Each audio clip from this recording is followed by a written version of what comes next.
এই কেন্দ্রীয় অফিস এটা আমাদের কাছে অত্যন্ত প্রিয়।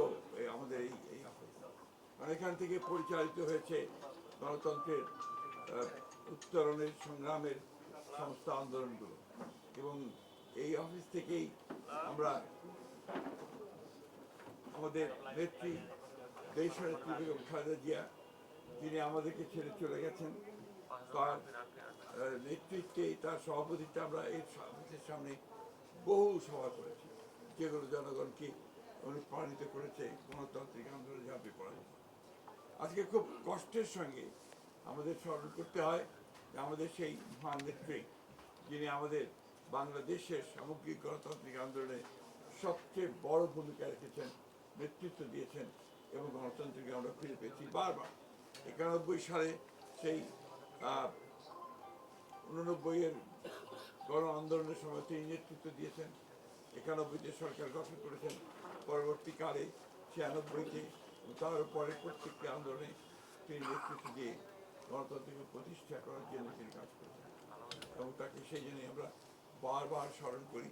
এবং আমি যে বিশ্বাস করি যে দেশনেত্রী বেগম খালেদা জিয়া শুধু বাংলাদেশ নয়, আমাদের এই এশিয়া প্যাসিফিক অঞ্চলে গণতন্ত্রকে প্রতিষ্ঠার জন্য যে সমস্ত নেতারা নেতৃত্ব দিয়েছেন, তাদের মধ্যে নিঃসন্দেহে অন্যতম। আমরা তার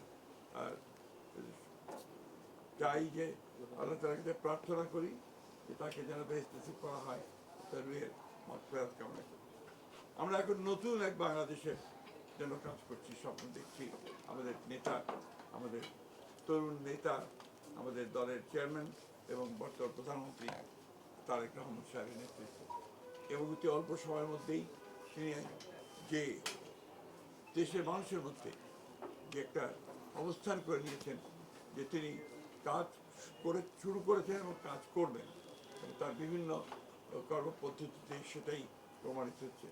আমরা বিশ্বাস করি, আশা করি যে বাংলাদেশ জাতীয়তাবাদী দল তার নেতৃত্বে আরও শক্তিশালী হয়ে উঠবে, এবং এই সরকার, যে সরকার গঠন করা হয়েছে তার নেতৃত্বে, সেই সরকার সফল হবে বাংলাদেশকে তার ইচ্ছিত লক্ষ্যে নিয়ে যেতে, এবং সত্যিকার অর্থেই একটা সুখী সমৃদ্ধ বাংলাদেশ গড়ে তুলবে, যা আমাদের প্রতিষ্ঠাতা শহীদ প্রেসিডেন্ট জিয়া রহমানের আমাদের লক্ষ্য ছিল।